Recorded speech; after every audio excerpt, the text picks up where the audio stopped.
Many people throw around the term burnout, and when you search it up, multiple definitions come up. A state of complete mental, physical and emotional exhaustion. An ongoing state of feeling emotionally drained, fatigued and overwhelmed. Hang on, let me read this so I get it right.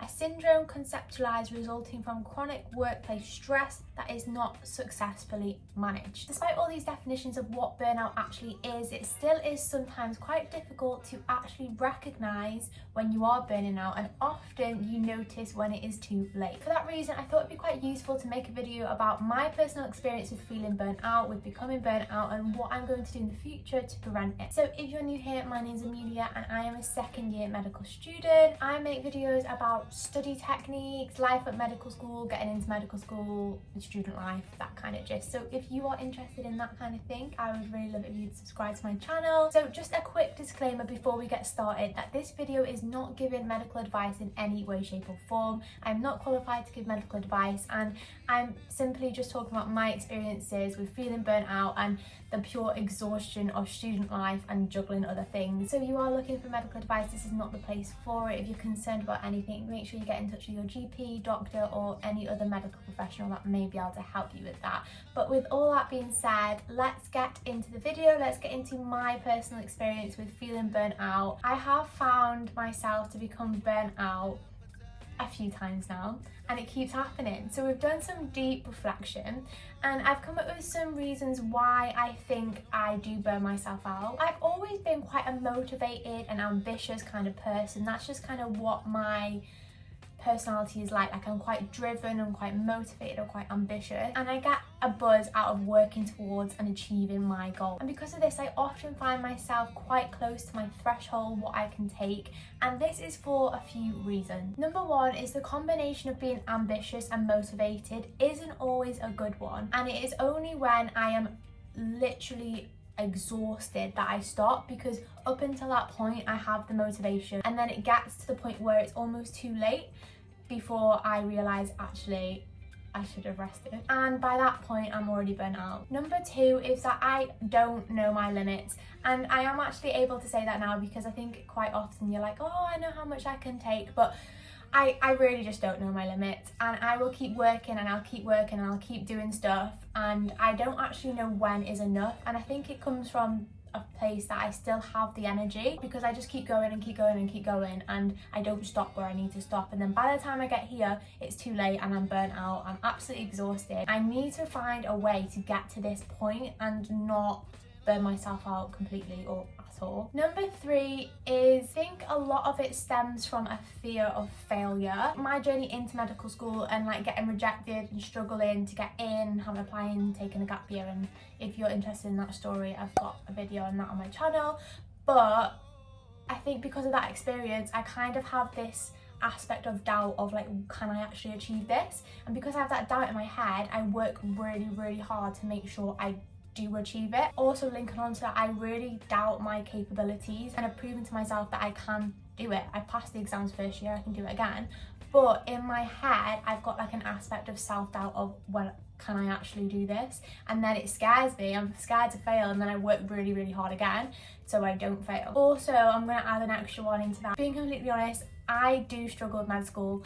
Medical school is hard, and a lot of people say, oh, it's not that hard. Like, I struggle with medical school, and I know a lot of other people do as well, they just won't admit it. And I think because I think, oh, I'm struggling, this is hard, it also feeds into that whole bundle of fear of failure, self-doubt of whether I can actually do it because I'm struggling. And in reality, it is normal to struggle because medical school is hard, and because it's not that widely spoken about of it being hard, I think it's just me, and I think there's like an aspect of imposter syndrome in there. In reality, everyone's struggling, but nobody talks about struggling, if that makes sense. I don't know if that makes sense. It makes sense in my head. After some deep reflection on this subject, they are reasons why I find myself burnt out. So one of my most recent episodes of burnout was actually very recently.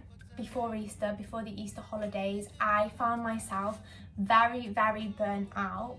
But this period of feeling burnt out was like none I've ever experienced before. By that I mean it felt different. So before Easter I had some mock exams, and I really put a lot of pressure on myself to nail these exams, so I was working really hard towards these exams. But I actually tricked myself into thinking I wasn't going to burn out, because even though I was working hard towards the exams and I was putting a lot of effort in, I felt like I had a good balance going. Like, I was still going to the gym, I was doing my YouTube stuff, so I was doing something other than medicine, I was seeing my friends and socialising and doing a lot of social activities as well. So I felt like, right, I've got a lot of balance going on right now, I'm doing other things, I'm not just like locking myself into medicine in the library. And because I thought I had balance, I tricked myself into thinking I've got balance, there's no way I'm going to burn out.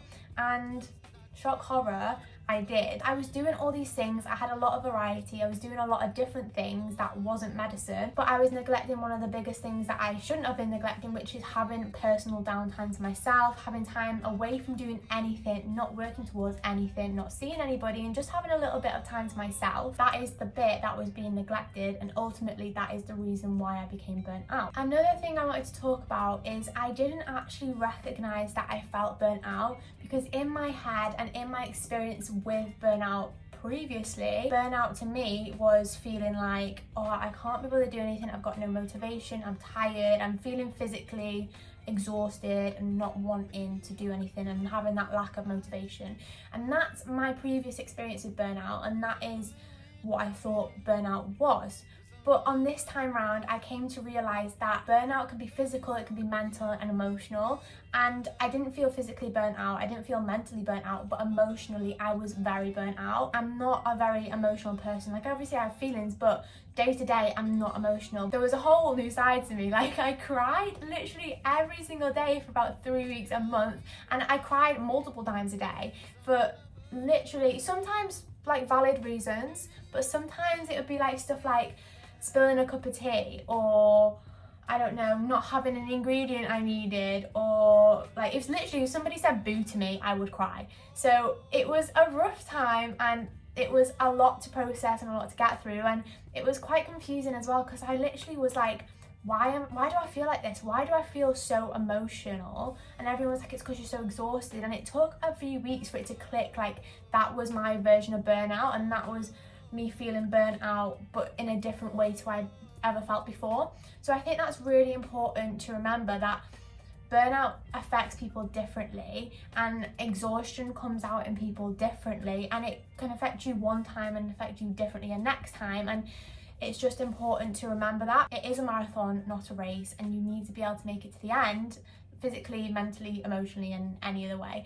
So it's important to pace yourself. And here are some of the things that I am going to be trying to do going forward to avoid any more burnout. So tip number 1 is to add to your schedule. And you're gonna think I'm a bit crazy, but you need to add something in that is going to encourage rest. I struggle to rest when I know I have things to do, because I'll be sat there and I'll be thinking, should I go to the gym? Oh, should I go on a walk? Oh, should I do some work? Oh, should I do this, that? And I'm thinking about all the things that I need to do. And that is not rest time, because you're thinking about everything that you're not doing and should be doing. That is not rest at all, because your mind is busy. By adding something into your schedule, like, I don't know, a hobby that you might not have thought to do before, but something that's really relaxing, really therapeutic, and it relaxes your brain so much. So I'm going to try and start adding that into my daily routine.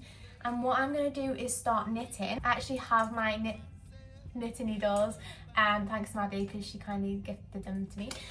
But I'm going to start knitting. That is going to be my way to find some time in the day to rest. It needs to be something relaxing, something therapeutic, and not working towards a goal that you have going on. Number 2 is to schedule in daily downtime. So that kind of links to the last one, but you need to be doing something daily. So I'm really going to try and consciously have downtime and literally do nothing. And I think and I hope that this is really going to help to avoid burnout any further, because I'm going to schedule it into my day, so I do it every single day. I hopefully, theoretically, will feel less guilty for doing nothing because it's part of my routine. Number 3, oh, I love this one so much. Everyone talks about it and nobody actually understands how good it is until you actually do it.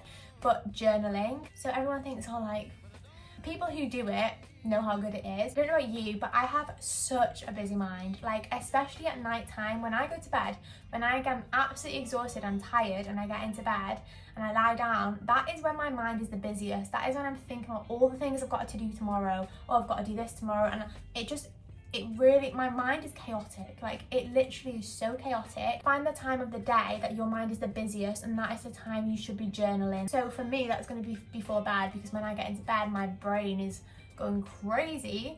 So by getting all my thoughts out, it allows me to think, right, I've thought about that, that is there, that is out of my brain, and I'm now going to go to sleep and relax. And it just really allows you to organise your thoughts. Next one is an obvious one, and it's one that we always neglect, but it is to listen to your body. So I think it's so important to, if you feel tired, you feel tired for a reason, take a break. And nobody ever does this. We all think, oh, I'm tired, what am I gonna do? Work harder. Like, no, if you feel tired, take a break. I'm trying to listen to my body. If I feel tired, take the morning off and start a little bit later. A lot of the time when you listen to your body, it means you're going to be more productive the next day. So if you get a little bit less done today, for example, because you've been tired, you can either take that time and work but be unproductive because you're tired, and then be unproductive the next day because you're even more tired. Or you can take that time to rest, and then tomorrow you'll be more productive. In my brain, in the moment, that is not how I think, but that's how I'm gonna try to start thinking. And my last one is like one of my favorite ones. I think this is a really cute one, but I'm gonna try to start watering all aspects of my life. What's the saying? Like, the grass isn't always greener on the other side, it's greener where you water it. I'm trying to like incorporate that into all aspects of my life. As I said earlier on, I got burnt out because I was neglecting the me downtime rest kind of aspect of my life. Even though I was watering all the other aspects of my life, like going to the gym and seeing my friends and social, and I felt like I had the balance, I was neglecting the me downtime aspect, and therefore that's why I got burnt out. So I'm gonna try and start watering like all aspects of my life and making sure I'm giving time to everything that I need to give time to. I've got multiple different aspects that they say that you should give time to and give rest to, like your physical, emotional, spiritual, oh god, I don't think I know them off the top of my head, social, creative, sensory and mental, and like they're all the things that you need to give time to and give rest to. Anywho, that is the end of this video. I hope it's been helpful, and I especially hope this is helpful during the upcoming exam season, which is basically here, but I'm being a bit in denial and pretending like it's not. Thank you for watching it if you have made it this far. If you have enjoyed this video, if you found it helpful, I would really love it if you would like and comment down below and subscribe to my channel. Thank you so much, and I shall see you in the next one.